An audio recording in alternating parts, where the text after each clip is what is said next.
are stories that connect us to ourselves and each other. These stories reveal who we are and show us the many vivid, wild colors of our truth.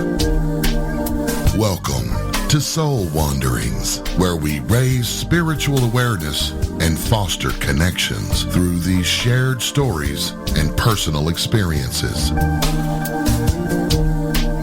And now, exclusively on KGRA Radio, I give you your host for Soul Wanderings Radio. Here's AJ.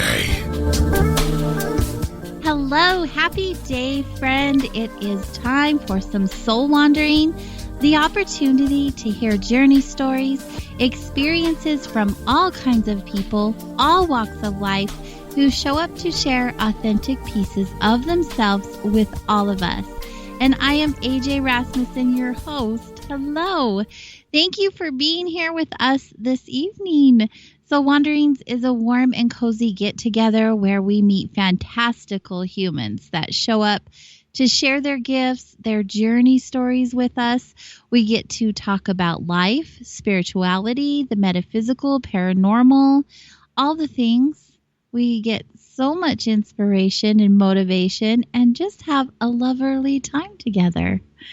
Who's spinning out about all of the things that are going on in the world currently? I'm raising my hand. You can't really see me, but there's a lot going on. Misty's raising her hand. We're feeling all the emotions from fear to anxiety, or maybe you're one of the ones that are feeling extreme amounts of faith and hope.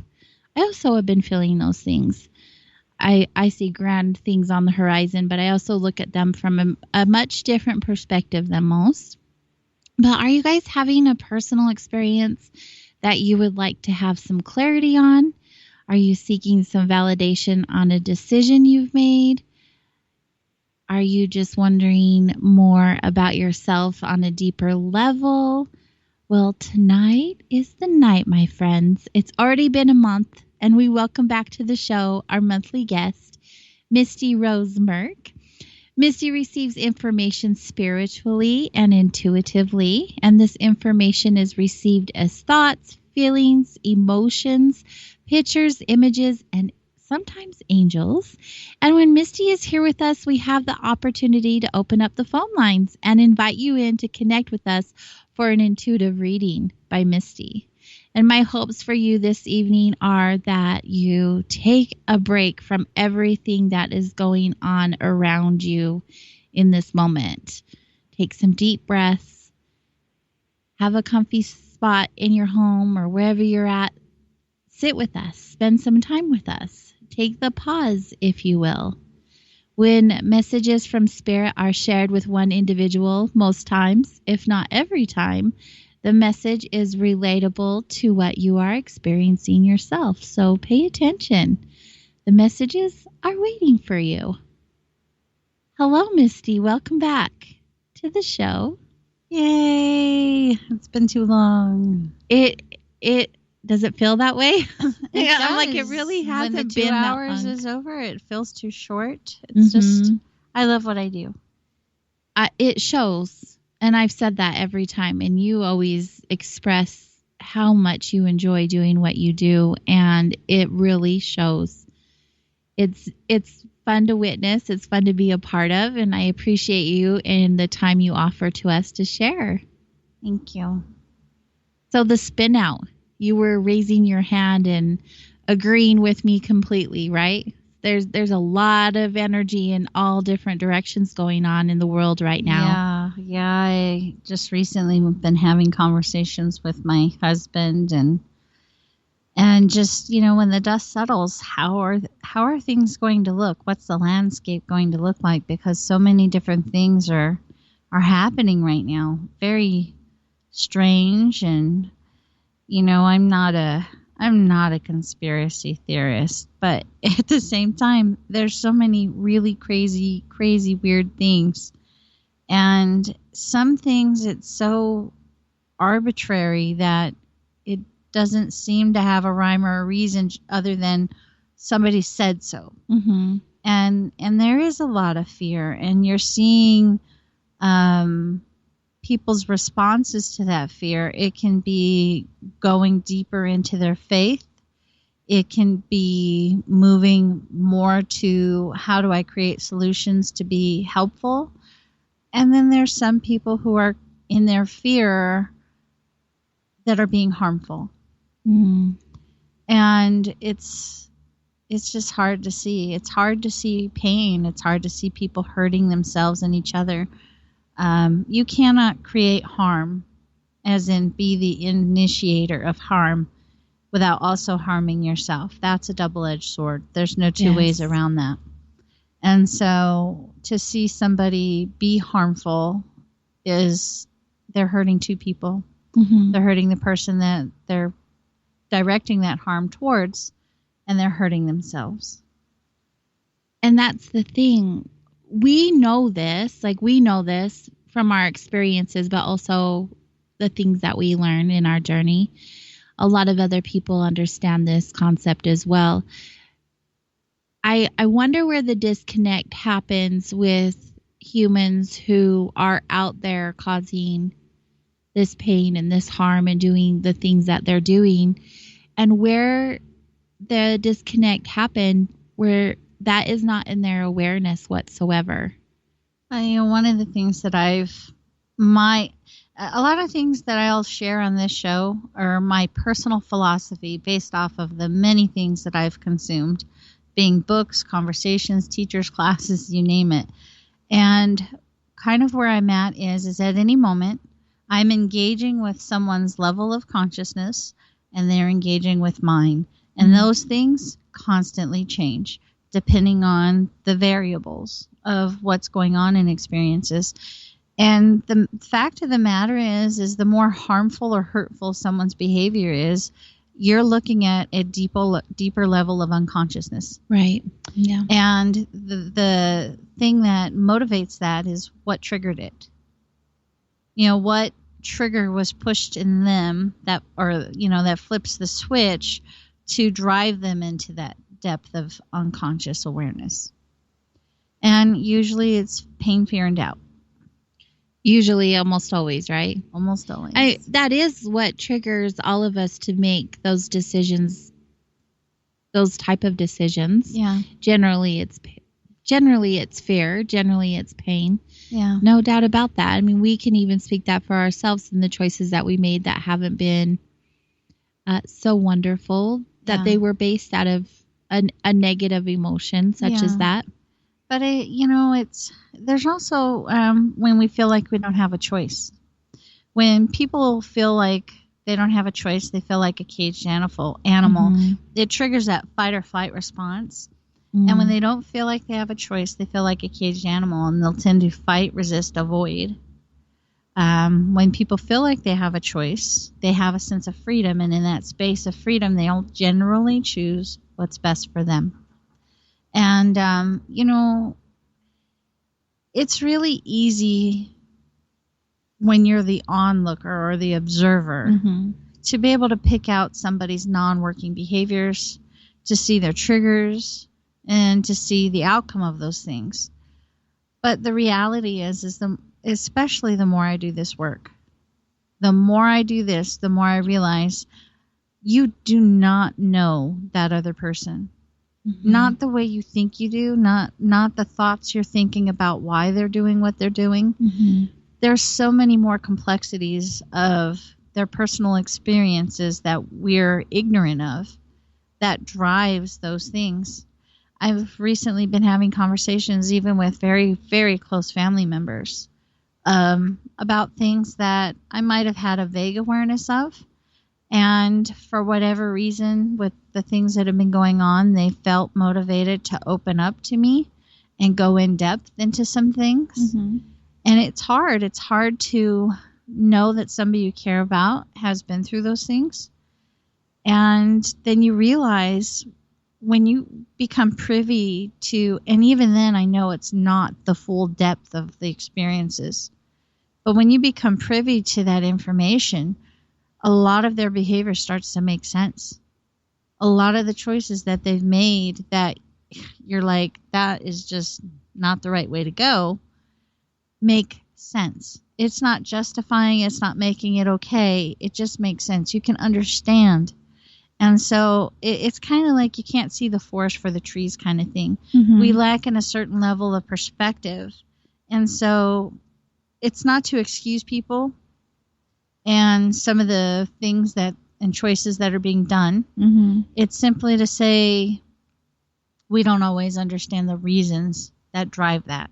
Well, if you think about it in our own personal experiences, we're all guilty of making choices that we normally would not have made if we were in a different headspace. So as we grow, as we go through this journey, initially we're making choices based on our experiences from what we've been taught, our conditioning, if you will.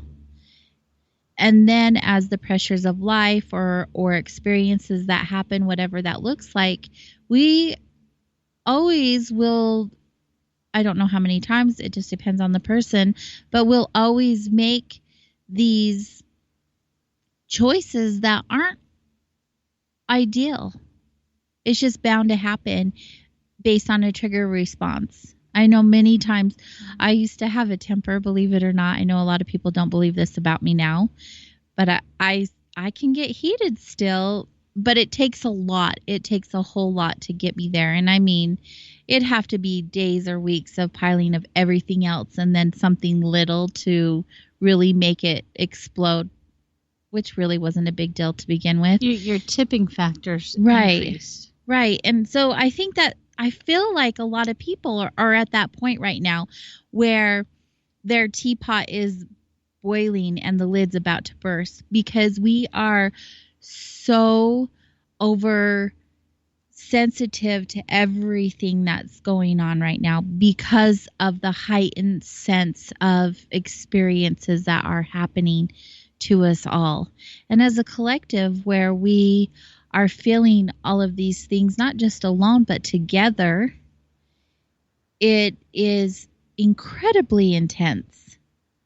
Yeah. Well, I mean, a lot of us have lived in I'd say the average person has lived in unconscious awareness of the illusion that we have all this separation between us and the people around us. In reality, separation is an illusion. I mean, even if you're just kind of talking on a basic, and I'm not a scientist, so I'm just kind of winging it here, but it's literally, even the air you can't see is full of molecules that's made of atoms and all this other scientific stuff, right? Mm-hmm. I'm touching the air is touching you, I'm touching the earth, which is made of, and you're touching the earth. We're breathing that same air. We're living on that same earth. We're consuming the same stuff from that earth. Separation is an illusion. I was reading something by, I think his name is Dr. Lipton, Bruce Lipton. He does metaphysics and his science and stuff. And he talks about humans being what's known as a superorganism, meaning we're made of a bunch of intelligent cells that create a whole. And humans are another version of that superorganism, as in the earth and all life on it is made out of these intelligent beings coming together as a whole. And anyway, it's just there is no separation. And so when we're having experiences on a personal level, it's an energy. Then you introduce world events that everybody feels, and that's an energy. And it has an effect and an impact on the individual, on the whole. Because separation is an illusion, what happens to the individual affects the whole. What happens to the whole affects the individual. Right. And to live otherwise, as though those things are not true, that leads to a lot of fighting. That leads to a lot of arguments. That leads to a lot of pain. Mm-hmm. I'm soaking in everything you are saying as I'm very present with you right now. When I say that, there's so much going on outside around our doors in our office, our little studio and everything like that. And that's exactly how it feels when you walk outside, when you go outside your home, outside your sacred space, outside wherever that looks like. It's busy. there's a lot of moving parts and a lot of energies going around, and you and I are very familiar being empaths and aware that we are, in ways that we can protect ourselves and bubble up ourselves from that energy and having it affect us on that type of a level. Being present is definitely one of the things that I feel grounds me, and paying attention to really what's in front of me. Like, for instance, you're right in front of me right now, so everything else outside of me, like, I can see it going on, but I'm here in the moment. And I really recommend people doing that, like taking inventory of what's right in front of them right here and right now, and also bubbling up, for lack of better words, but really protecting their energy and staying grounded and true to who they are, so that type of energy that's going on out there isn't absorbing into their energetic field, because it happens so easily. Do you have recommendations for people? What do you do to... What you're talking about, being present. Physically, you can only live in the present. Past and future is a mental, emotional thing. Right.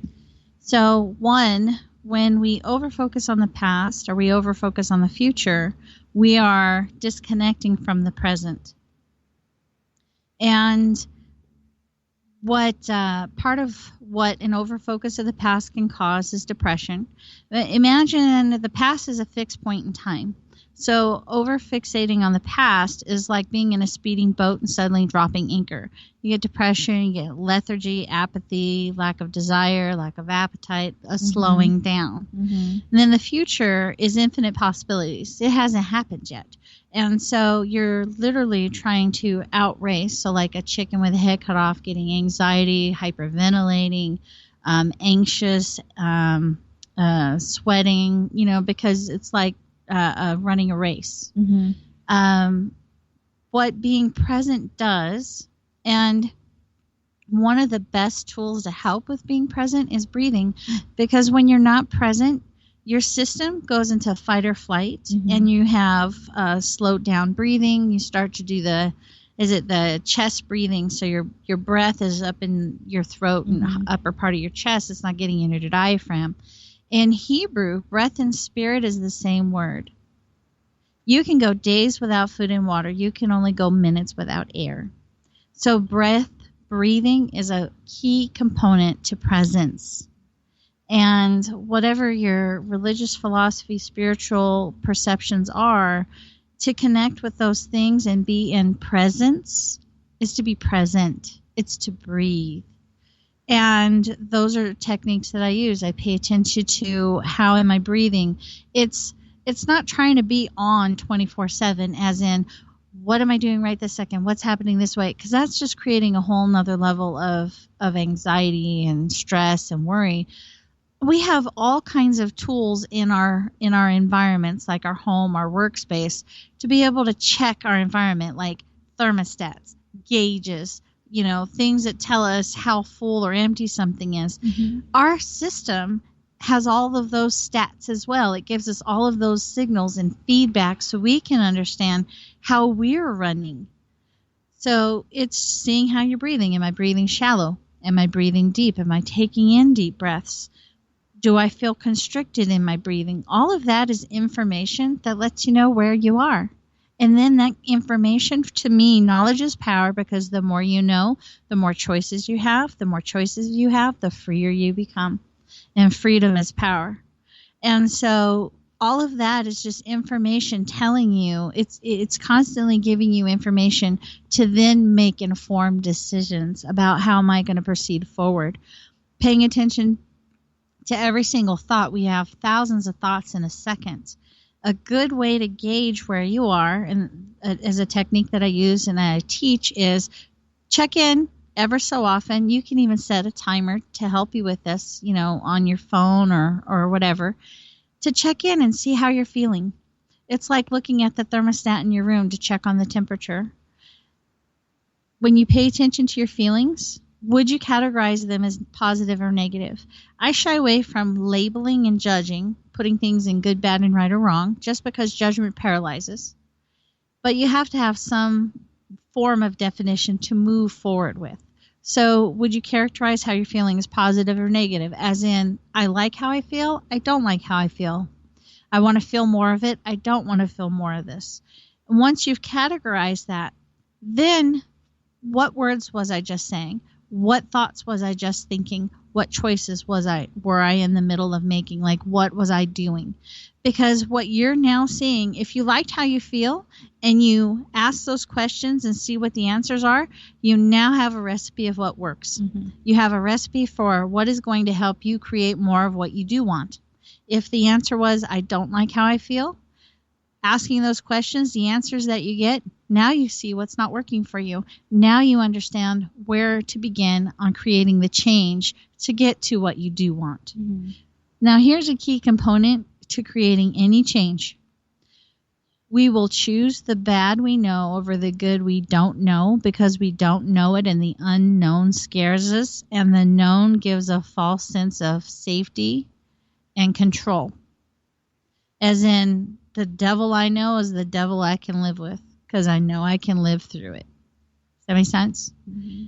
But when, in essence, why does a little kid who's never been to Disneyland get so ramped up about going there? They're inundated. Commercials, cartoons, movies, clothes, furniture, you name it, they've got it. Disney's got something somewhere that they've seen. I'm pretty sure 90% of the world's population knows what Mickey Mouse's symbol looks like. Right. And so it's familiar to them. So they can't wait to get there. Any change you want to create for yourself, one of the biggest, strongest things, that's a tool that's going to help you get there, is make it so familiar you can't wait to get there. You're ready to leave behind all of the nonsense because you know what you're going to get. You know what to expect. Does that make sense? It's spectacular advice, honestly. Yeah. I find that when I am running around, like we would say, with like a chicken with your head cut off, those are the moments I'm no longer grounded. I'm no longer present. Oh, yeah. Yeah. And I am notorious, or have been notorious, for being that way. And because I have a full plate and I have a lot of pots in the fire, I have a lot of things going on in my life, I have had to compartmentalize all of them so I don't get overwhelmed. And then I'm more present in each category that I'm currently working on than I was before. And it's night and day. It really is. And my production has gone up. My attitude has changed. My fatigue is less. Everything has shifted because my desire to want to feel good doing all the things I wanted to do to begin with is there because of the grounding, because of the breath, because of connecting to myself in that moment and really asking what it is I'm feeling. How am I thinking? Which direction am I going? Just being really present with myself and then with others. It makes an incredible difference. And so what you shared, fantastic advice, definitely. Yeah. And we I think we take advantage of our breath. We underestimate its greatness, although it's one of the few things that are keeping us alive, right? Yeah, definitely. Another thing that can prevent the change we're looking for is afraid of losing. Because if you're always chasing it, then you're always with it. But once you've got it, you can now lose it. Ooh, that's a good way to look at it as well. Mm-hmm. There's a lot of behind the scenes stuff. It's like, watching a play. In front of that curtain, there's this going on. Behind that curtain, there's a whole lot more happening. And that's what's going on in our heads, the conscious, the subconscious. Constantly. Mm-hmm. So you guys, we're hanging out with Misty Rose Merck for our our monthly visit, our monthly hangout. And she offers readings during the show. I don't want you guys to miss out. So we're going to take a break, but when we return, we're going to open up those phone lines. Misty and I are going to continue hanging out, but you guys call in at any time to receive your gifted mini reading with Misty. The number to do that is 85KGRA Live. So that is 855-472-5483. You can also find the number directly on kgraradio.com if you missed that, and I'll be sure to repeat it through the show. Until then, we're going to take a quick break, and when we get back, maybe it's you that we bring on air for a reading. I sure hope so. Stay close, you guys. We'll be returning shortly.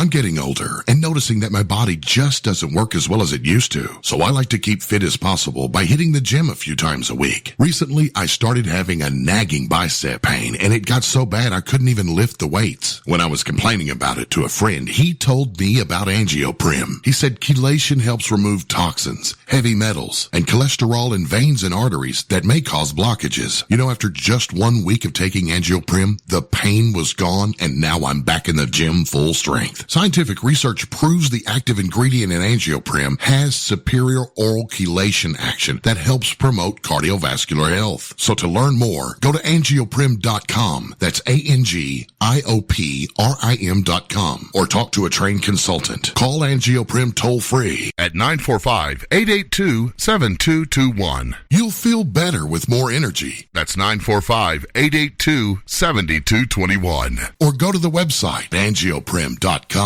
Folks, this is very important information. What's to be said about CBD? AncientLifeOil.com. Our CBD is made from hemp and has 0.003 THC, which means this wonderful product won't get you high, no matter what amount you take. What does CBD do for the body?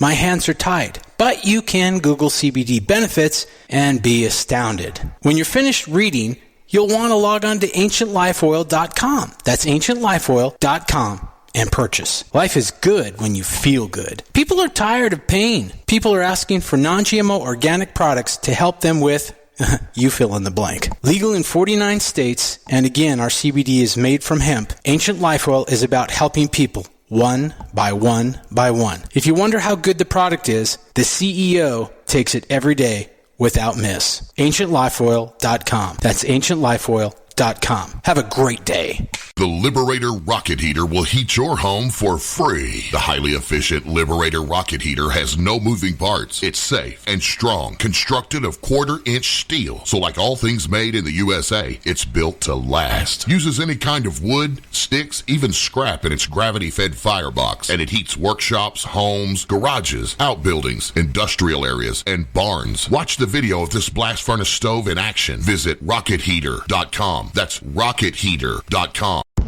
Are you intrigued by Paranormal Talk Radio? You'll love the new Paranormal Radio app from TalkStream Live. You'll find a great selection of talk shows covering UFOs, ghosts, strange phenomena, and much more. Download the Paranormal Radio app now and start listening to the very best in paranormal talk entertainment, including the network you're listening to right now. The Paranormal Radio app, free in Google Play and the iOS App Store. You listen to us, and we listen to you. And so does the CIA. KGRARadio.com.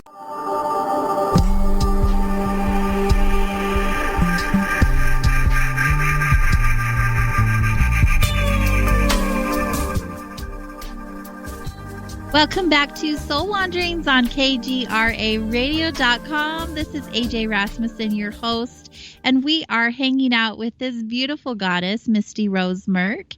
Misty Rose visits us every single month and offers us gifted mini readings, which she does through energy.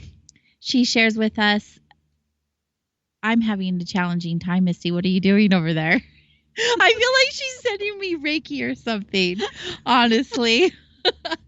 Okay, but she said she gets this information. She gets it through thoughts, feelings, emotions, pictures, and angels. And she shares this information with you. And yes, she can even do it over the phone. So I invite you, if you're interested in receiving one of these mini readings here on air, to do so. And you can do that by calling 85KGRA Live. So that's 855-472-5483. We'll be taking calls for the remainder of the show, so we have plenty of time to share with you. And we're going to just hop into a call right now because she's been waiting for a moment. Are you ready, Misty? Definitely. Hi, Maritza from Utah. This is AJ. Hello. Hi. Thank you for calling in. Do you have a question for Misty tonight, or are you interested in a general reading? Whatever she picks up. Yeah, I don't have a specific question. Okay. Misty, Maritza is on the line for you. Hi, Maritza. How are you doing? Good. How are you? Good, thank you. So I'm going to ask you to do me a favor and just take a couple of deep breaths because I feel like you're we're just going to ground your energy a little bit. Is that okay? Yeah, you can feel the anxiousness. Yeah, your mind's kind of in a couple different places. Does that make sense? Yep. Okay, so just take a couple deep breaths so that you engage your diaphragm. And just kind of like that. And then, yeah, that's better. So I kind of feel like you have some circumstantial anxiety in regards to like world things that are going on for everybody, but I feel like you have head anxiety before this. Would that be accurate? Yeah. Okay. And this is just kind of amplifying that. Would that be right? Yeah. Okay. And then, so you feel highly intuitive. Do you understand what that is? I do, but I haven't opened up to it yet, and okay. I've been trying. So you understand that you're an empath? Yes, I do. And you are familiar to a degree with what an empath is? Yes. Okay. But even though you're aware, it's something that you have, I would have said waiting, but I actually feel like you're resisting moving forward on expanding that awareness and acting on those gifts. Would that be accurate?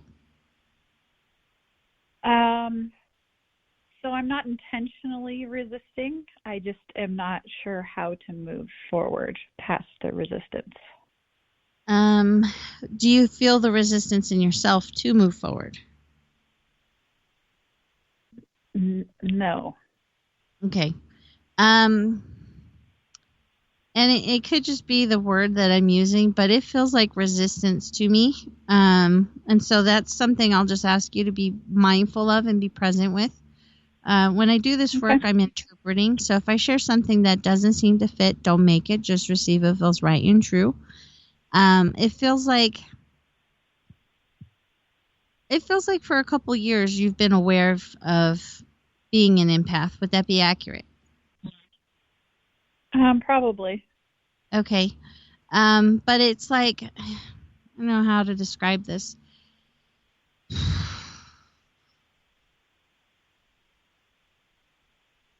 Do you mind if I interrupt? Yeah. The resistance that you're feeling, could it be just because she's not quite sure what to do with it or where to go forward with it? Would that be the safe time of energy? No, that's where I started to say. I would have said waiting, because for me, that's how I would have described that, is a waiting. But when I got ready to use that word, there felt like a block, a wall. There felt like resistance. And so that's why I'm just kind of like, it's sort of like, I don't know if I'm just, okay, this is where I'm just going to have to say it and see if I can make it make sense. And if it doesn't, just let me know.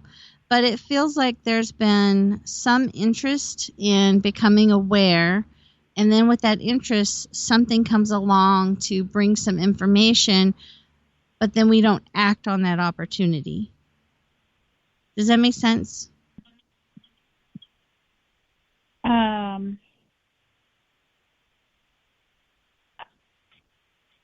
It does, but I just don't know that I know how to interpret it. Okay.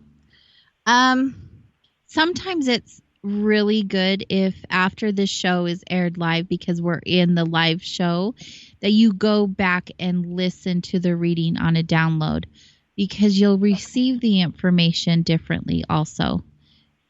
That's why I record my sessions. Not everybody wants the recording, and not everybody re-listens to it.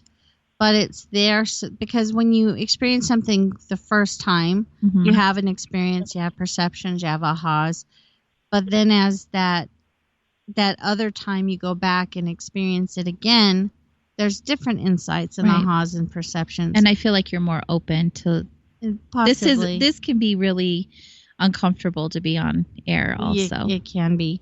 So Maritza, you feel like by aside from the anxiety, it feels like your nature is to be very friendly and outgoing. Would that be accurate? Absolutely. Okay. And you feel very playful when the anxiety isn't flaring up. You feel very sociable and playful. But when you're having the anxiety, it feels like you become very isolative, where you isolate yourself and withdraw from interactions with others. Would that be accurate? Absolutely.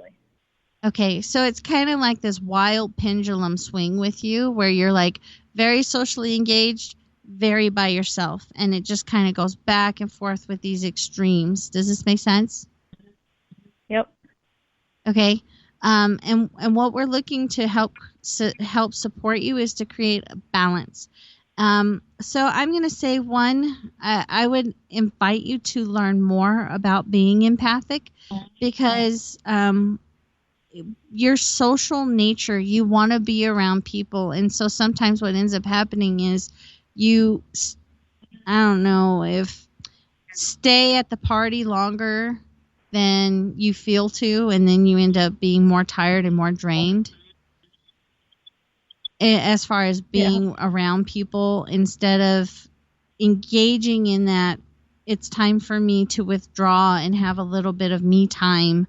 You try and stay with people, helping people, doing stuff for people until you're almost on burnout. Does that make sense? Mm-hmm. And then because you're in burnout, then you go and it's just you by yourself. And then you start to get a little lonely, and then you go back to people. Does this make sense? Yeah. And really all it is beginning to understand what your boundaries are of, I can engage this way for this long in a healthy way, and then I need to disengage to go do this other thing so that I can take care of me, so I can come back and engage. Does that make sense? Yeah. The other thing is I don't know if you're familiar with the 5 love languages. Yeah, I am. You're very service oriented. Does that make sense? Yeah. Like, you're really big with acts of service. Is one of the big ways that you show that you care is by helping people. And it just feels like you're overextending yourself. Would that be accurate? Yeah. And so it's just the only reason why you're overextending yourself, in your mind, you're coming from a place of, because I want them to feel like I care. But partly it is overextending yourself because you're worried about their response if you tell them no. Does that make sense? Yeah. And this is an important component for every empath's well-being. A human being, but especially an empath, is healthy boundaries and understanding how to have the healthy boundaries without blame, shame, and guilt. Okay. Because one of the things is we think when we tell people no, that if their feelings are hurt, we feel guilty. This is my personal philosophy that I try to live by because it keeps me healthy. It keeps me in a healthy place. It keeps me in balance. And it's this. If I'm not saying and doing what I know to be right and true in my heart, it's only in an attempt to control or influence someone or something outside of myself for my desired outcome. That's not love. That's control and manipulation. Does that make sense? Mm-hmm. Mm-hmm. Because we tend to have these perceptions that if I say no, they're going to feel hurt and feel like I don't care about them. And so then we'll do something that's not good for us to do, trying to prevent them from having hurt feelings. That's not love, that's control. The hardest thing to do is to offer love, meaning do what is healthy for you and allow them to choose if they like it or not. That's love, is giving them the choice. Does that make sense? Yeah, I like that. And being able to look at things from that context, you're going to have some people who are used to you doing things the way that you've done them. So when you go to make a change and start saying, no, I can't do that right now, some people will get upset and some relationships will end. Because we taught them this is how we're okay doing things. And when we change things, they're not always okay with that. But the beauty is whenever a relationship ends, that opening allows for a more healthy relationship to take its place. And I just feel like, I don't know if you've heard of energy vampires. Yeah. These are people in our lives at time who can be, not that they're intending to be this way, but in their unconscious behaviors, they become very draining people to be around because maybe they're just a taker and they don't want to reciprocate giving, or maybe they are more negative focused, and so they tend to criticize and complain a lot, and they're unable to see any good. Does this make sense? Yeah. And so I feel like it feels like you have some people who just by choice of where they are in their lives are energy vampires. They tend to be very draining to be around. And it's not that we have to end those relationships. We just become conscious to engage with them in ways that don't drain us. And so, in essence, what I would suggest is learn more about being what empathic is. Because that's going to help you with some of the confusion that you feel like you're trying to interpret things. I do teach empath class at Vibes. Vibes has many other teachers there teaching classes on empaths. There's a lot of resources out there. But understanding, putting in some healthy boundaries, and start respecting you and your energy and saying no when you can't do something else, so that you can stop that pendulum swing being so erratic of being with people and being isolated, so you can have it more in balance. Does that make sense? Yeah.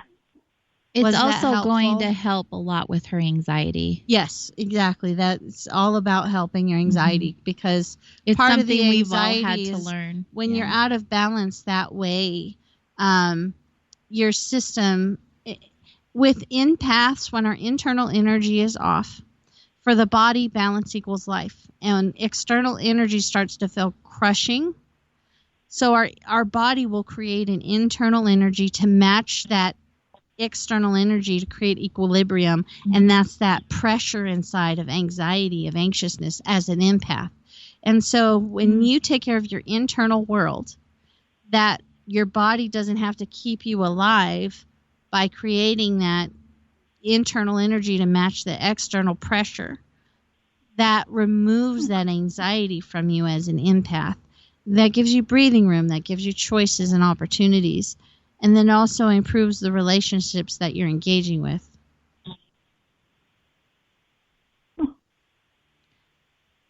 How was that? She's so good Great. at energy readings. Oh, yeah. All right. Well, we And hope I've that already- that was beneficial to you. And if you want to go back and listen to that replay, I would just really recommend it. Just because she gives so much information that can help you with your journey. Thank you for calling in, Maritza. Thank you both.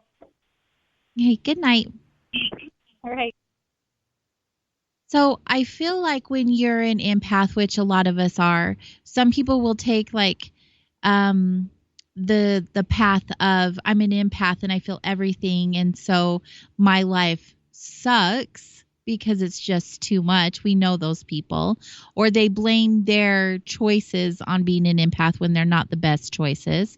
Or taking it a whole completely different way and setting up those boundaries and trusting that it's a gift, which it is, and allowing the process to come forward with them. There's so many amazing experiences to be had that way. It's empowering instead of debilitating. Yeah, I grew up knowing what it felt like to feel affected, and the way I describe it is being in rough water, like standing in the ocean, being in rough water. If you're standing on one leg, you're at the whim of the water. If you stand on two legs, you have a foundation that gives you some options to move in that water. And so you can go from being affected to having choices. Very good. Yes. We have another caller on the line. Hello, Eric from Boston. Thank you for calling in. Are you there? Hi. How you doing? Hi. I'm here. Do you have a question for Misty tonight, or would you just like her to read your energy as is? Okay. Well, I'm Eric. I'm from Boston. In the KGRA chat room, I'm American Road Warrior, and yeah, it'd be great if Misty could do a reading. Wonderful. Thank you for calling in. Hi, Eric. How are you? Very good, thank you. How are you? I'm doing good. Good. So, one question. Uh-huh. Would you like to know what's going on in my life, or do you prefer to do it blind? Blind. I don't like anything in my head getting in the way. So when I have sessions and somebody wants to tell me something about somebody that they're bringing for the session, I know, no, it's okay. Because I don't want any of my perceptions to get in the way of what can be given. So, Eric, it's funny because you feel like a very a tough guy, but you're like a Care Bear on steroids. You are like very, very caring, although you don't show it easily. You're like, you care a lot about things. Does this make sense? Oh yeah. And so it's just, it's funny. I feel like you kind of grew up with the traditional, like, boys don't cry, be a tough guy kind of mentality. But even though you, I guess, wear that mask, where other men who have to deal with that tend to shut down their emotions. You still feel your emotions. You still feel very deeply. Does that make sense? Yeah, you're right on there. Okay.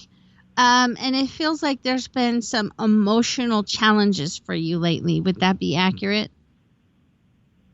Oh yeah. in like family, like some personal family relationships. Does this make sense? Yeah. Yep. So one of the ways that I'll get information is sometimes I'm shown personal experiences, and it's like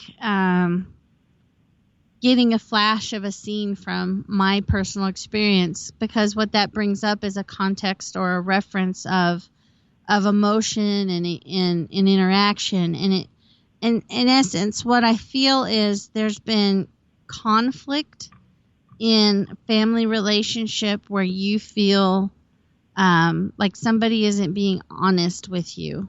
Is that accurate? Yeah. Oh, yeah.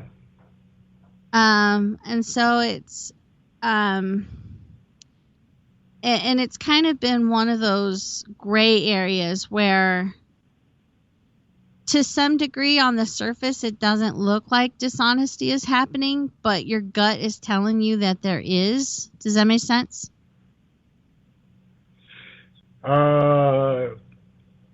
It makes sense, but no, I don't see that right there in my life. On the surface, well, I suppose. Yeah, I suppose, yeah. Okay. So, and again, when I work with people, one of the things I start off with is if I share something that doesn't fit, don't make it, because I am interpreting. But I do feel like, in essence, what I feel to say is trust yourself. Because it feels like in the, it feels like in the interaction that's happening, there's I don't know how to say this. This may be a terrible way to describe it, but I'm struggling to find words. So the only thing I can think that could fit is like a bait and switch, where things are made to look one way when something else entirely different is happening. Does this make sense? Mm-hmm. And so, yeah, I mean, yep.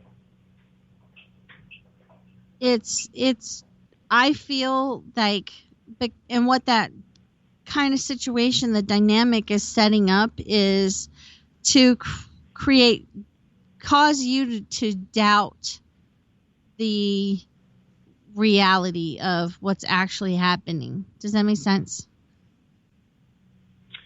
Cause you to doubt the reality of what's happening. As in, when somebody's doing something and they make it look one way, but they're really doing something else, but they don't want you to know that. They don't want you to know the truth of what they're doing.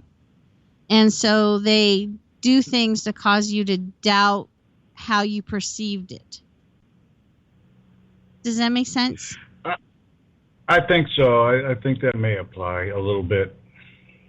So, and this is where I'm just going to ask you to just be present with it and think on it a little bit to see if that applies. But in essence, what I just feel to say is trust yourself. Be mindful of your emotions because you feel so deeply. Feel your emotions without allowing them to dictate your choices. Mm-hmm. Easier said than done. Easier said than done. And then, but you can do it. Yeah, it's just, it's like, there's these moments when there's these, I don't know, blocks happen to the verbal language. And so it's,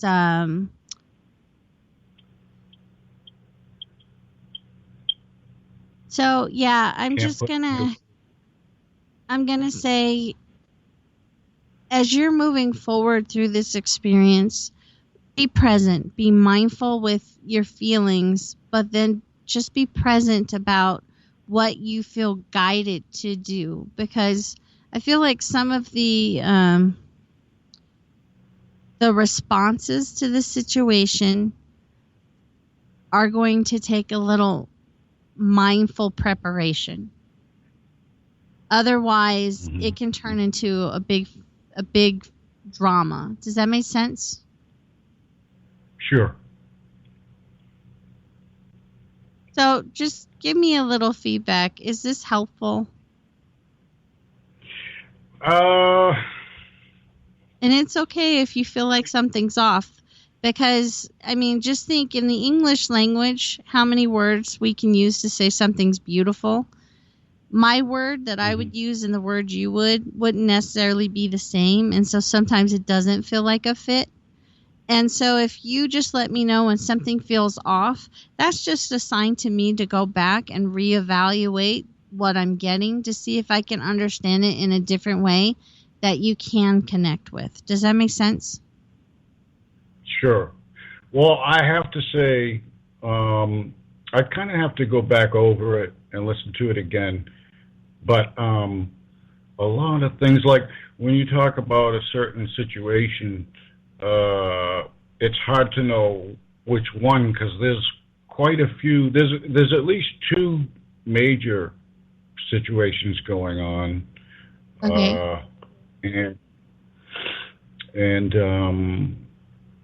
No, I think it's hard to say. What was that? Don't let your emotions dictate what I do. Is that what you said?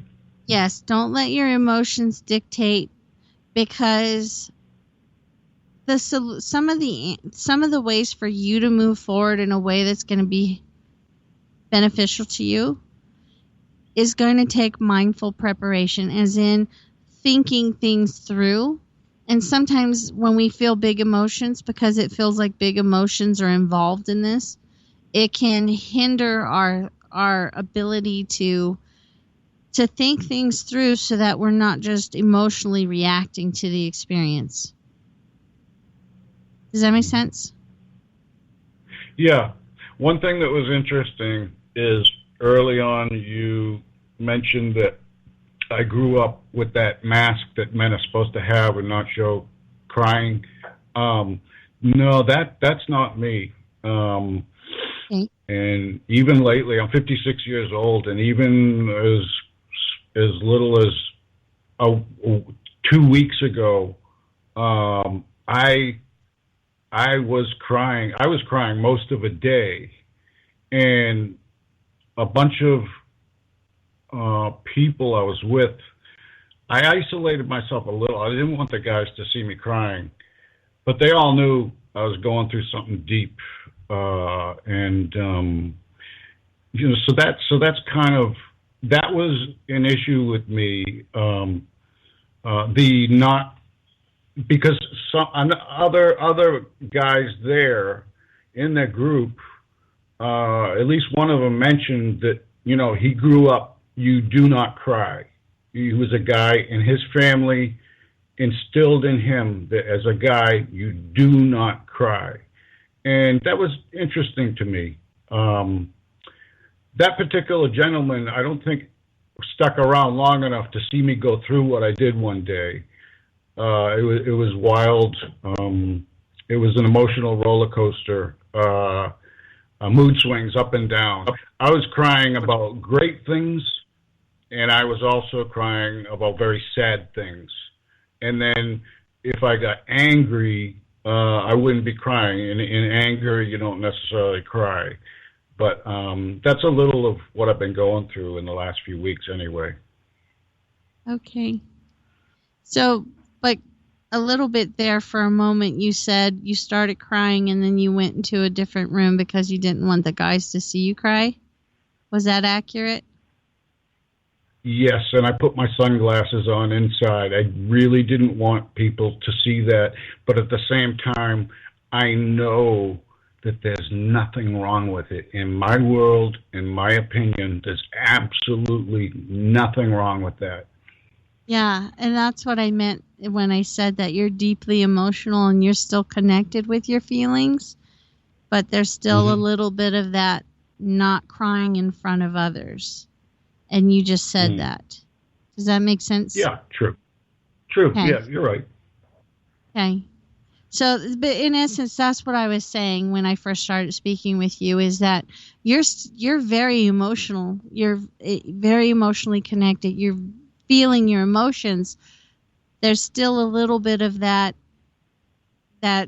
societal men behave this way and don't behave that way. That is kind of on you a little bit. It doesn't hinder your ability to feel. It's just, you like you said, you put glasses on, you moved out of a room. And so it's not to negate your capacity with feeling. It's just to acknowledge a little bit of that is going on in your energy. Does that make sense? Sure. And I'm sure I do have that influence of what I am supposed to do as a man. There definitely is, there always will be, that will be there. It will influence me. But what I was saying before is even though it's been an influence, where some men it's completely shut them down emotionally, that hasn't happened with you. No, and never. I feel like that's a beautiful gift in of itself. Yeah. Yeah. Eric, thank you so much for calling in, and thank you for your support on the show.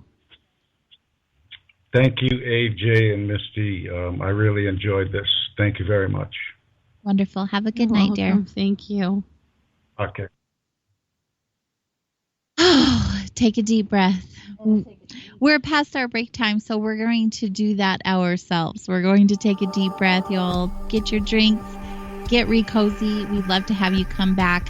And if you yourself would like a reading, please give us a call at 85-KGRA-LIVE. It's 855-472-5483. We have another hour-ish of wandering, so stay close and we'll be right back.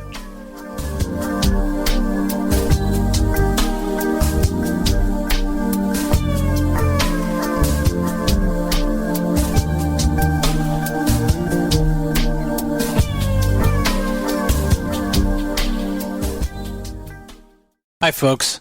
It's troubling times, and fear is pushing emotions, which in turn pushes health the wrong direction. Do you ever get an ache because life is uneasy? Try Life Change Tea at getthetea.com. Life Change Tea works on your digestive tract, helping to move food through quicker and comfortably so your health is spot on.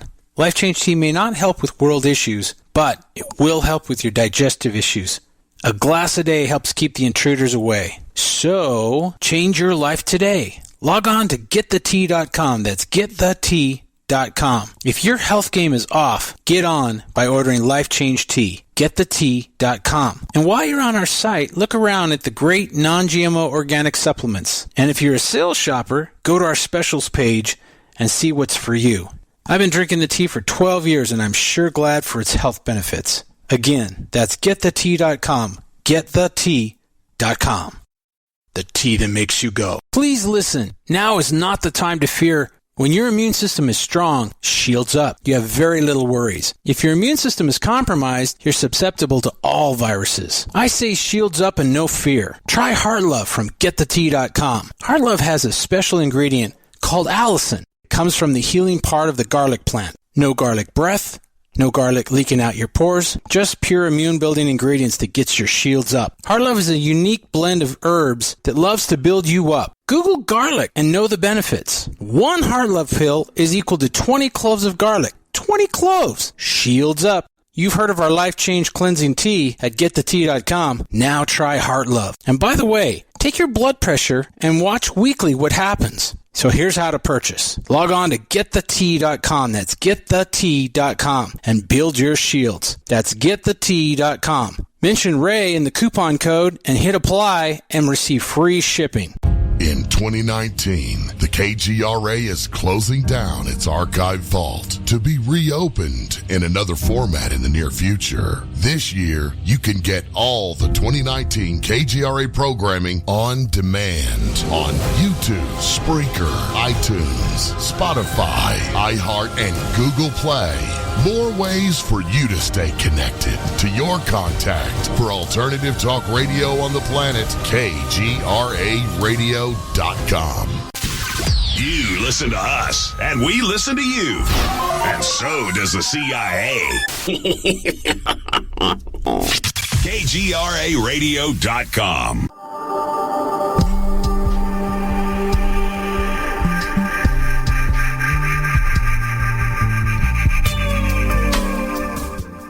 You are listening to Soul Wanderings on KGRA Digital Broadcasting, Salt Lake City, Utah, Hudson Valley, New York. Soul Wanderings can be found on all the listening platforms like iHeartRadio, Spreaker, iTunes, TalkStream Live. We're just all over the place, so just search for us. You can also find all of the latest show archives on KGRAradio.com. as well as YouTube, but most definitely you can find all of my shows on soulwanderings.com, and I encourage you to go over there. And if you're enjoying the show, I encourage you to share with your pals. I really love when we share and bring more awareness into our lives, and this is the show that does that. Wouldn't you agree, Misty Rose? Yes, I do. What are you doing over there, darling? I don't know. I was just sitting over here looking around. No, when I work and I do sessions, there's a little bit more time involved, so I can have a little bit of more of a opportunity to connect, and it's kind of like walking into a room and having that moment to be able to, ascertain things. But when I do quicker sessions like this, or when I'm at events and I'm doing 10-minute sessions, I feel I'm trying to give them as much as I can, be respectful of their time. I still need that moment to connect. And so sometimes I try to do things to get myself in a place where I can connect faster so it doesn't take as long. Sometimes spacing out. So that's what was going on. Yeah. You were just like, it's like we had butterflies and birds flying around. You were just enjoying. In here harassing me. There's no use for mosquitoes. Let's get rid of it. I know. I think so. If you guys are interested and decide that you want to call in for a gifted mini reading with Misty Rose yourself, you'll want to call 85-KGRA Live. That's 855-472-5483. The phone lines are open, and we are going to hang out here and continue our conversation until you call us. We still have about 45 minutes of the show, and we'd love to offer you that time with Misty. I know she would love it. I'm speaking for both of us, because if you were here at the beginning of the show and every show she's with us, it's very clear that she loves what she does. I do. I love what I do. Sometimes I have people ask me what it's like or try to explain it to them. And I'm an avid reader. I am a bookworm. I love reading books. And when I work with people, the way that the information comes, it's like puzzle pieces, because it comes as feelings, it comes with thoughts, emotions, pictures, images. And when I say pictures and images, sometimes I'll see a picture out of a movie, a scene out of a movie, or an image out of my life, as a reference to maybe how I felt or what I thought in that moment. And it's like, if I can put the puzzle pieces together, then I get to read this amazing book. And it's the book of you. It's the book of your life, the unique things that have come together to make you who you are in this moment, the way you respond, the way you've gotten yourself to where you are.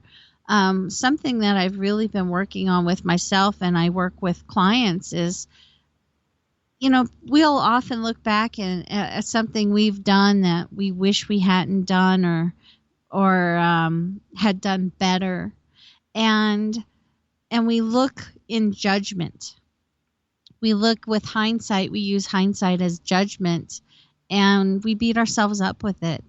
And I'm really working at training myself to look at my past in a totally different light of how can I have anything less than respect for everything that you've done to get you here so that you can get to a moment of enlightenment or awareness or becoming awake so you can do things differently?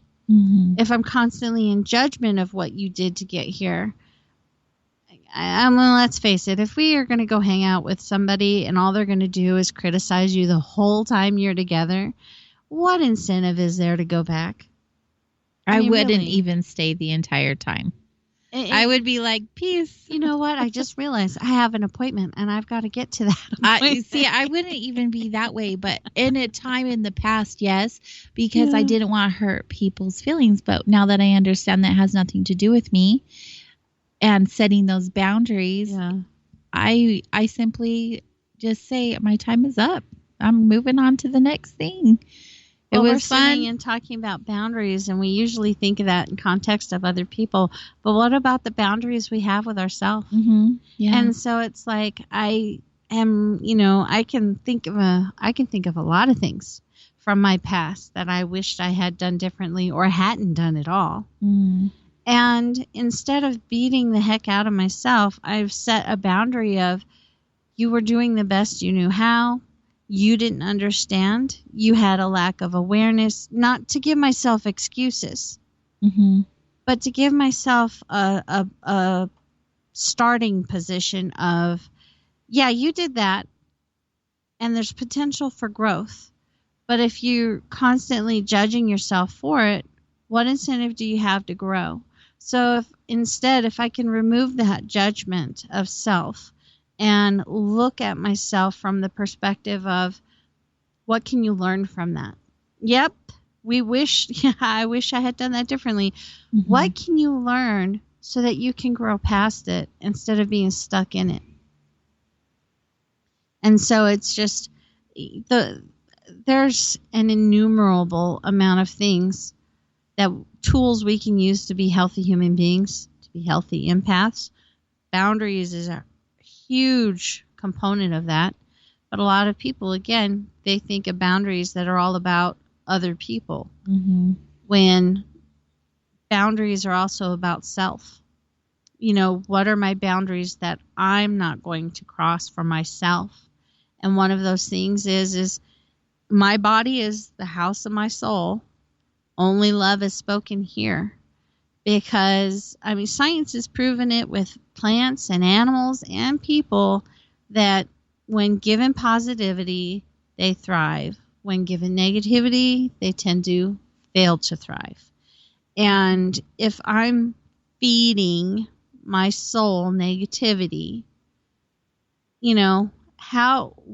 what kind of fertilizer, what kind of product am I going to produce if I'm growing something?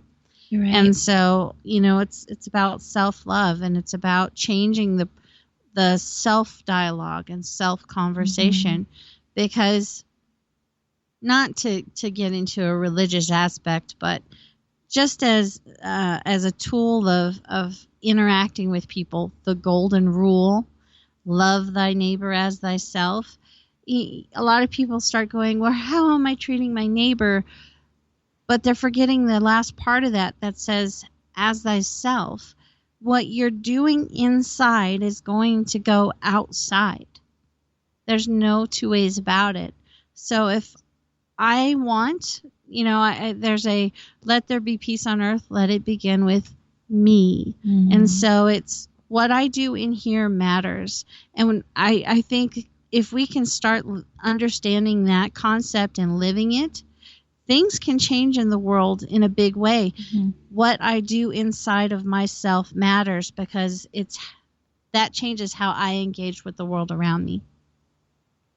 Every time we've talked about this, I always make the statement, what a world we would live in if we were all focused on ourselves in that way.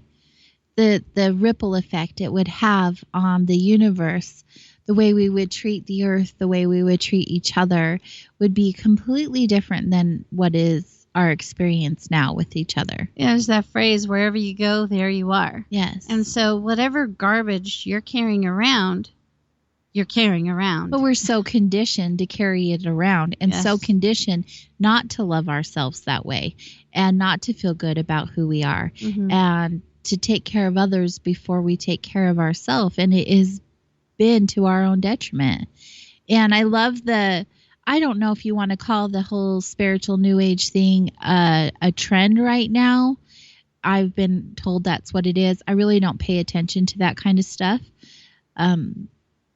But whatever it is, and if that's the teaching that it can be offered to you from being that way, what a beautiful gift. Let's do that. Let's take care of ourselves so we can then assist each other.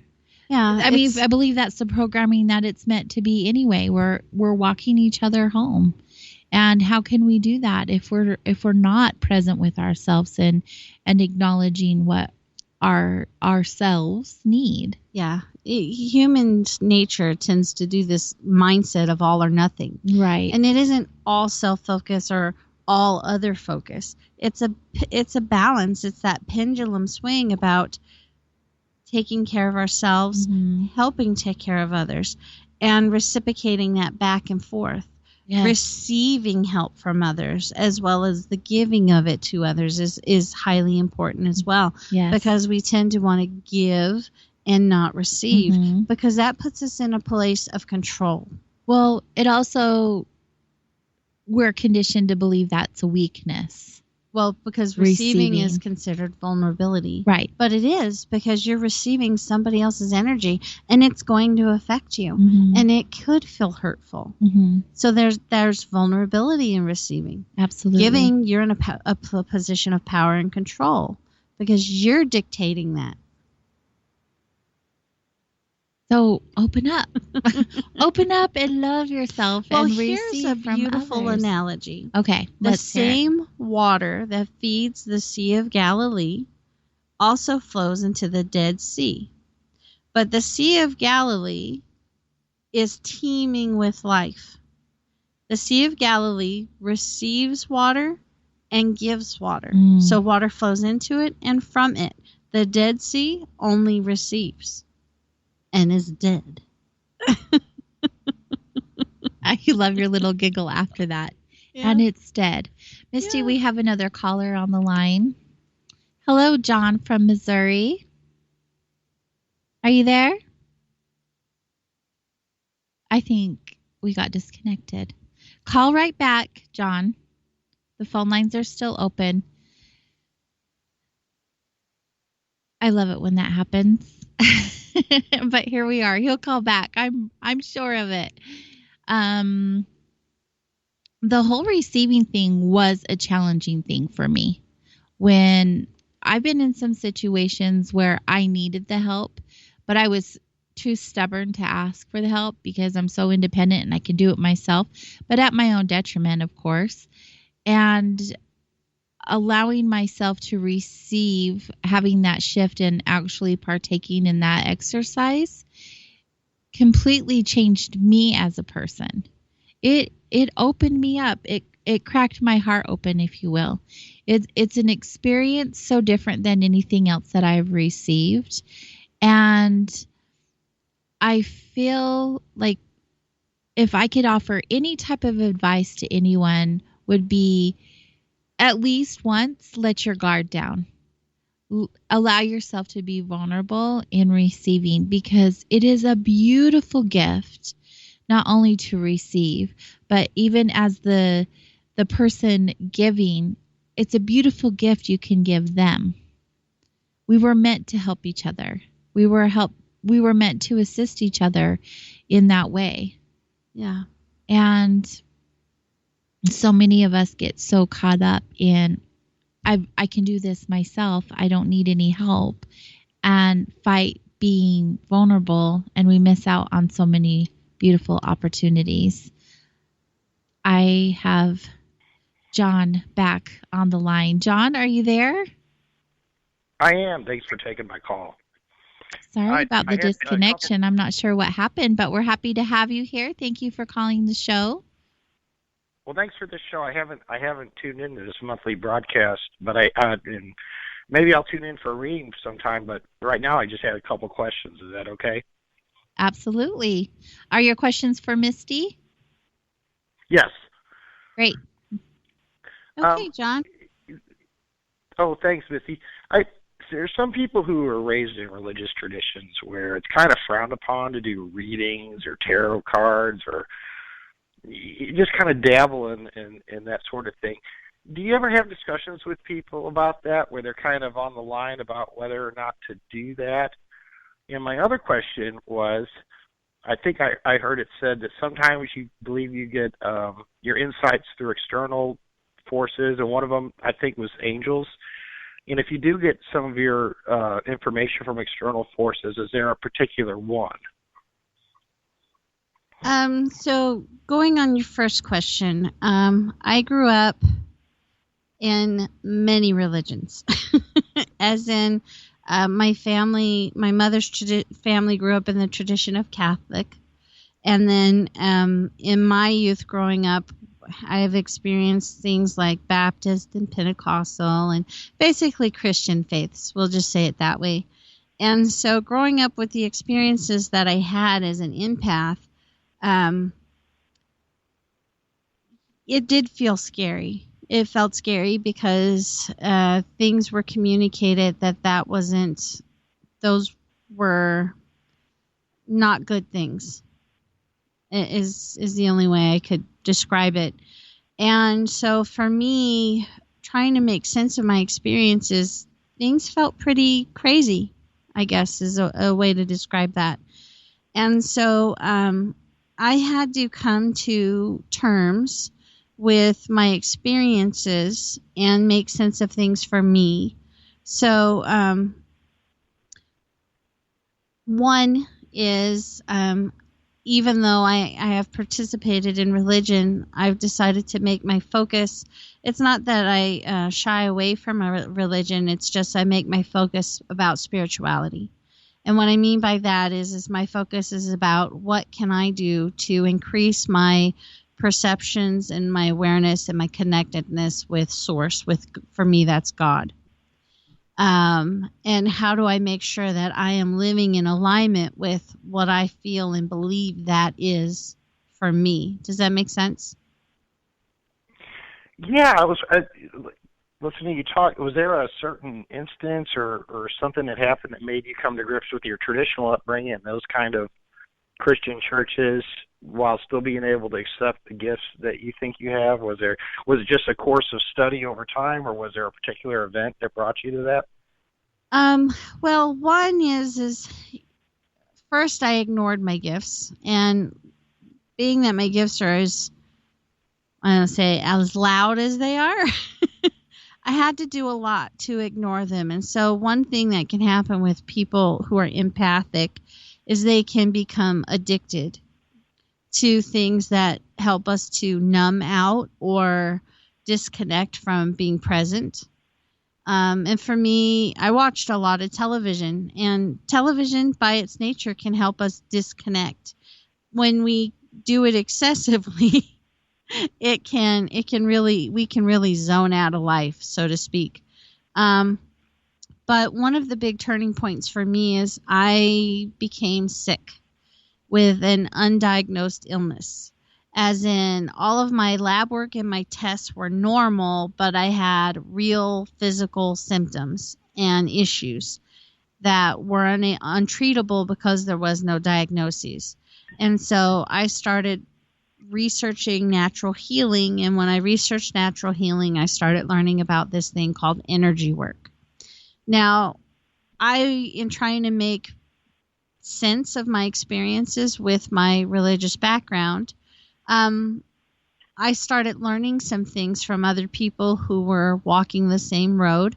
And there was this book by this woman that I really appreciated, and I apologize, I can't remember the name of it right now. But in essence, she'd gone through the scriptures and found scriptural references about spiritual gifts. I think it's in Ezekiel, they talk about spinning color wheels on the body, chakras.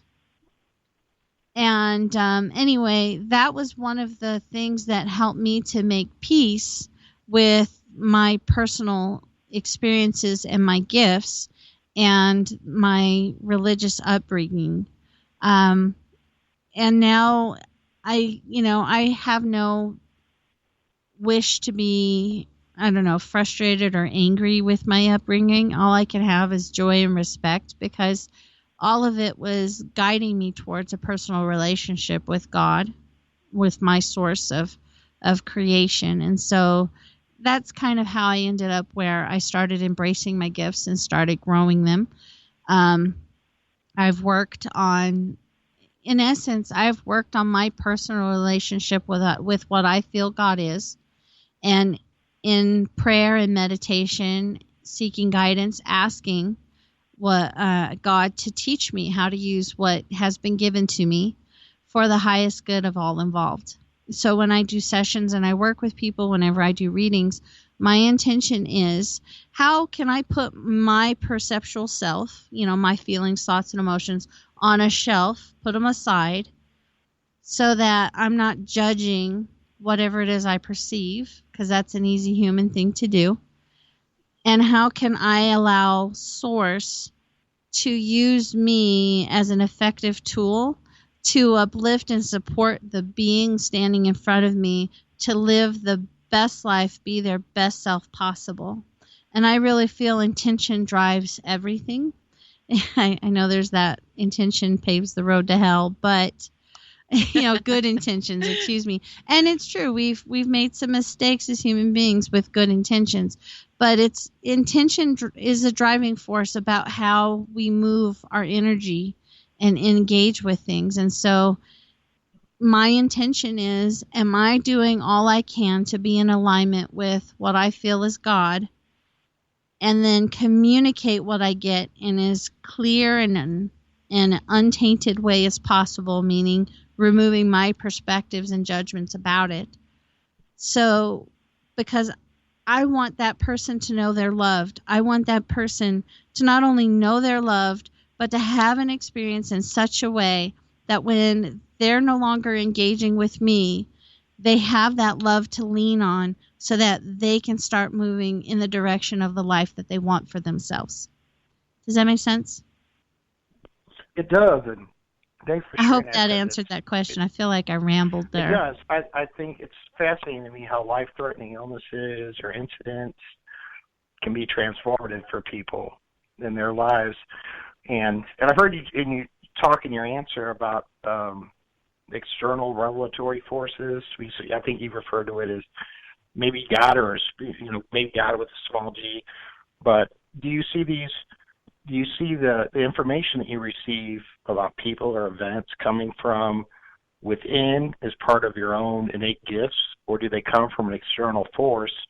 And if so, do you have a primary external force? So when I engage with people, one is your whole system. The way I've explained it to people is, when I'm around people, when you're in the electronics department and all the radios are on and it's just background noise, people are like that for me. There's this constant information, I guess, that's emitting from them. And then one will get turned up louder than the others. That's a sign to me to share something if they're willing to receive, because I always work on permission. The other thing is with my gifts, I have seen with my physical eyes what I call beings of light. The only way I can think to describe this is if you've ever seen a photograph negative, and then if you change it so it's just variations of light, so instead of the way it's like dark and light components, if it was just variations of light, and then it has I don't know, like when you see light go through water, how it makes the water. It's really hard to describe how it appears to me, but I mean, I've seen it, and then I can feel, even though I don't see a physical presence, I can feel what feels like a physical presence. And so for me, it's not just saying that I think God or I feel God. I experience these things physically, where I know the average person isn't necessarily. And so for me, I can't differentiate between spiritual awareness and physical awareness, because I feel I experience spiritual things in a physical way.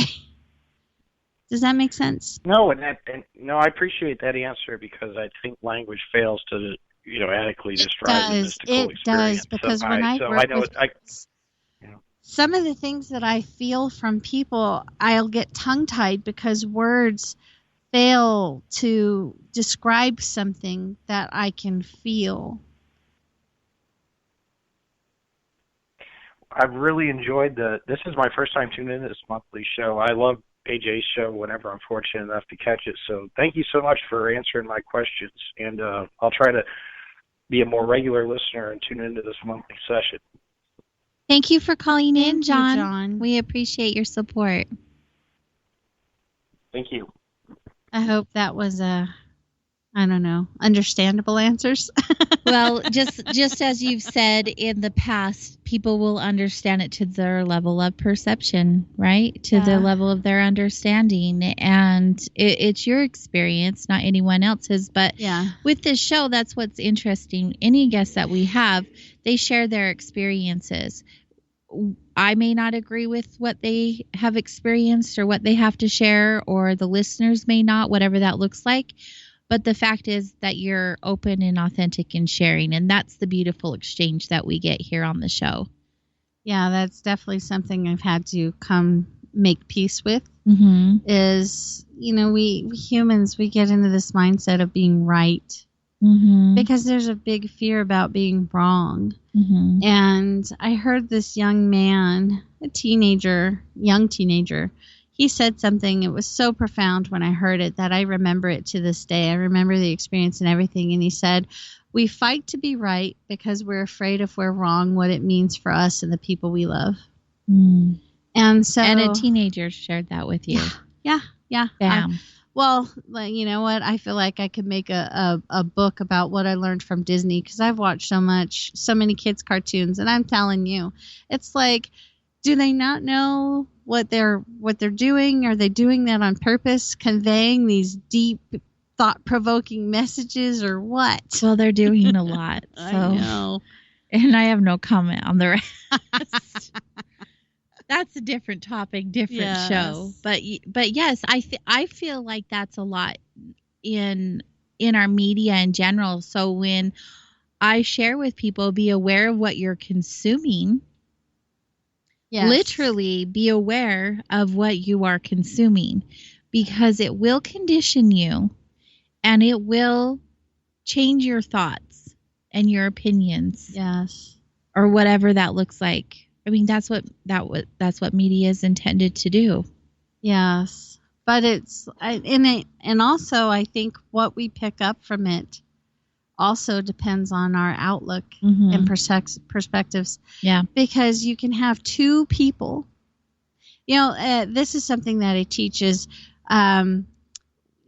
people there's a phrase that experience makes the man, right? I've never heard that. Oh, yeah. Well, but okay. There's a phrase, and it says experience makes the man. And if that is true, how can you have two people sitting right next to each other, being exposed to the same stimuli, walking away with different thoughts, feelings, and opinions about it? So experience doesn't make the man. Man makes the experience. Exactly, because if that was the case, we would all be exactly the same. Yeah, we would be exposed to the same stimuli, walking away with the same thoughts, feelings, and opinions. But because your experiences are not dictating how you behave, how you think, how you show up. Your perception of those experiences are dictating how you behave and how you show up. Absolutely. But we tend to blame external things for what we feel we can't control inside of ourselves.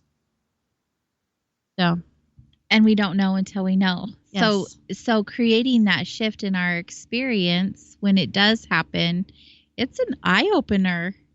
It's a huge wow. Yes. Where did that come from?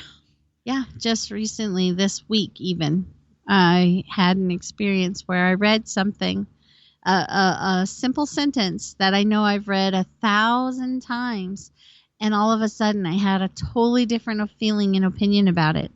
All because my perspective of where I am now is so different from where I was before the last times I had ever read it. And so now it's like I disagree with what I had once agreed with because I perceive differently and I'm looking at it differently. And so that outlook has changed my response to it. Mm-hmm. And I think that's with anything. I mean, as we grow, we learn, and we learn it differently in many ways. I've read a couple of books that I can think of a few times, which is, you call yourself a book nerd. I used to love to read. I don't enjoy it anymore. It's worked me. But I listen to Audible on the regular, on a daily basis. And I will consume these books over and over and learn something new from them every time. Yeah. And I appreciate that so much for my experience, because I know I'm constantly shifting, I'm constantly growing in my experience. And I'd hope that for everybody. We still have time for maybe one more caller. I would guess one more caller. If you guys are interested in calling in for a mini reading with Misty, you can do so by calling 85KGRA live. That's 855-472-5483. Misty surprised me last week with the little reading. That was fun. Yeah. Let's talk about being friends with someone who's so intuitive. I know you have friends who are no. I know you have friends who are intuitive. I'm intuitive. We all have this. I really don't like calling it a gift. We all have this ability to be open to receiving messages. It's just different for everyone in how we receive and where we're at also in our lives. But do you ever, I don't have this feeling with you, but there are people who come into the shop vibes, and I know they're readers, and I don't ever get nervous like, oh my gosh, they're going to read me, but I automatically feel myself closing up. I'm like, nope, don't get in my energy field. I don't want you in my business. Don't read me. Don't leave anything with me, because I don't know them on such a personal level as I know you. Now, when you come in, I instantly can allow my walls to come down, my guards down. I'm not expecting or even hoping for information to be shared with me. I'm just excited to see you. And it's neat to have a friend who's intuitive that can see me in both the physical sense and the spiritual sense. And when you do have something come up, you are so kind and you allow that information to be shared with me. But last week, there was a lot going on in vibes when you were there and you were sharing with me. And it was one of those times, and I was sharing this with you, it was one of those times where I wish that it was on the show or being recorded in one of your group events, because I drew a blank. After you shared with me, I walked away going, okay, what did she just tell me?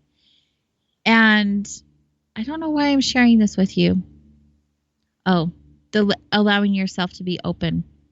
So when people, have this ability, openly share this ability with you, I encourage you not to put it in a box, if you will. You know how they want they have an expectation of a response or a certain answer. And if it's not exactly what they interpret it in their head, it's wrong. And we've had people like that. I'm going in all different directions, but we've had people like that who aren't feeling the share that you gave them. And I feel like that's what happened with me last week. And I've never had that response before. And not that I wasn't feeling it, but I lost it. Like I immediately lost it.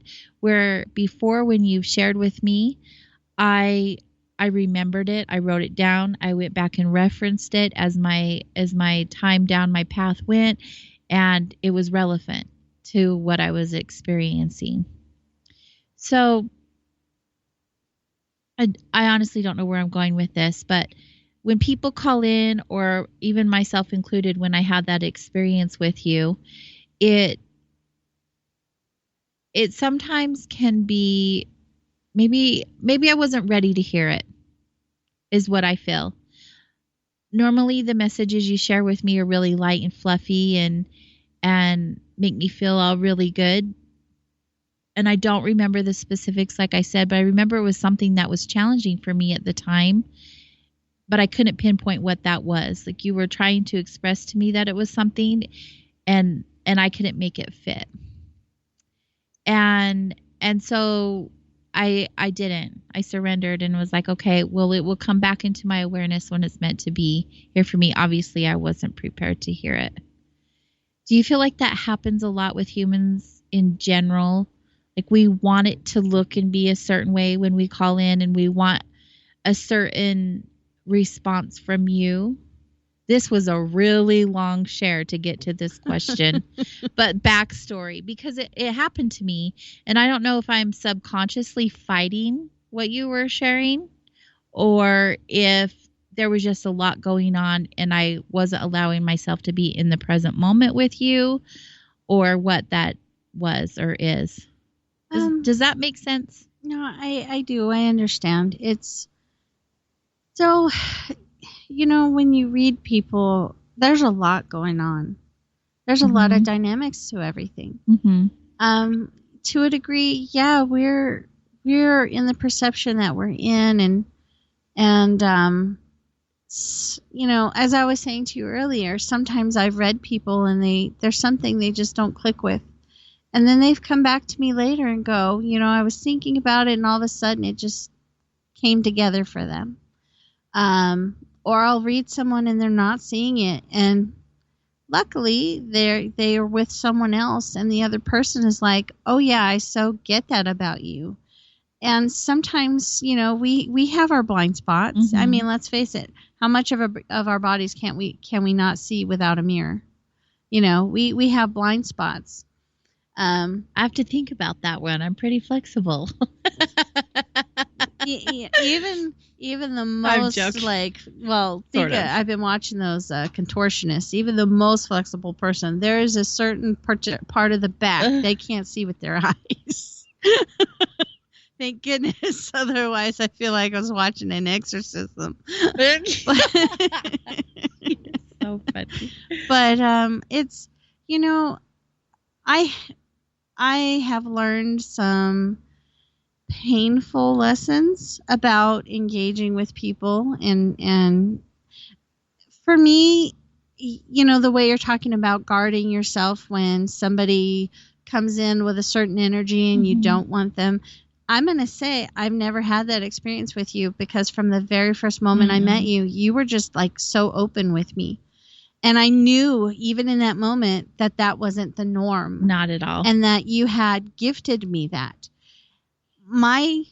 What I feel my job is, because of my gifts, is to be as mindful as I can be. I'm not perfect. I'm a human being. Of course. But to be as mindful as I can be and be respectful with that mindfulness, because I can't turn it off. I know some empaths, and with their gifts, they can turn things on and off at will. I can't. Things are on all the time. That's just how life is for me. And so when I feel things from people or perceive things, I can't control that any more than I can help my eyes seeing the clothes you've put on today, or the way you've styled your hair, or the sound that you're inflecting in the words you're using. I don't control the sensory perception, So with my gifts, I can't control the sensory perception. So it's not that I'm trying to get in people's business or make them feel uncomfortable. You know, wherever you are, your energy is there. And for somebody who's aware of those things, it's the same as seeing the outfit you put on. You know, there's no differentiating for me. And so my job is to, but like I said, it's background noise. So I can keep it so it's, I guess for lack of a better way, like blurred vision. So you're not getting into detail. You just have an overall sense. And before I share, I ask permission. Mm-hmm. Is it okay if I read you? Or is it okay if I share a message with you? It's okay if I do this. Now, we've had a long-term relationship and we've had different experiences with each other that there's this kind of unspoken, you allow me to just talk about it instead of having to ask permission every single time. You still do, though. And I do. You do. My best friend, I don't always ask her, but I still on occasion do. Mm-hmm. But for the most part, we just talk about it the same way we talk about what we had for lunch and what happened at work and all. We just talk about it. Mm-hmm. And that's the dynamic of our relationship. I've had other people where I had that conversation, I asked permission, and we had developed that interaction where it felt it was okay, and then one day it wasn't, and that one day it wasn't in such a way that it ended the relationship. And so that hurt. Mm-hmm. What that taught me is be very mindful, be respectful, be present, because at the end of the day, I don't want my gifts to sever relationship because people matter to me. Relationship matters to me. And I don't ever want someone to feel that I've abused them or done something in a way that they're not okay with. That's the kindness of your soul. That's who you are. You're very gentle and respectful of other people and their personal lives, their experiences that they hold close to them. That's one thing that I have observed in you is when you work with other people, you are very mindful of how they are feeling. And it's been some trial and error because there's things where, you have interactions with people when you're learning. You know, when I very first started reading energy, it was interesting. Because I was very uncertain in what I was doing and didn't understand the information of things that I was getting. And so, you're trying to learn how to do it, but do it in a way that's not going to hurt somebody at the same time. And so I'll have to tell you, this is one of the, think of becoming a surgeon. You can't just wing it. No. You still have to learn, right. And there's a learning curve, and it takes time, but you have to try and do it in a way that's also safe. Speaking of learning, excuse me for interrupting. If someone out there, like our first caller, for instance, was aware that they were receiving information and not sure what to do with it or even how to present it to someone else, because there is etiquette. Yes. What's some recommendations? Do you think they should go to a class? Do you think they should watch YouTube videos? Meet with a mentor? What would you recommend to them if they were first starting out? YouTube videos, just because there's so many variations of things that are available. I'm just giving examples. I've read books. Unfortunately, there's some books that I used to love recommending I don't recommend anymore because the person's mindset has so drastically changed. But I can guess who that is. I bet you can too. But I've gone to classes. Mm-hmm. I've gone to classes, and I go open. I hope open-minded, but always with the filter of what is my boundary. Mm-hmm. And the reason is we can go into anybody's class and we can pick up on anything, kind of like what you were talking about, the media and the messages being communicated. If we have our boundaries set, they become a filter to the experience, so we can get the cream and leave the rest that we don't feel applicable, that we don't feel applies to us. Or fits who we are and what our beliefs are.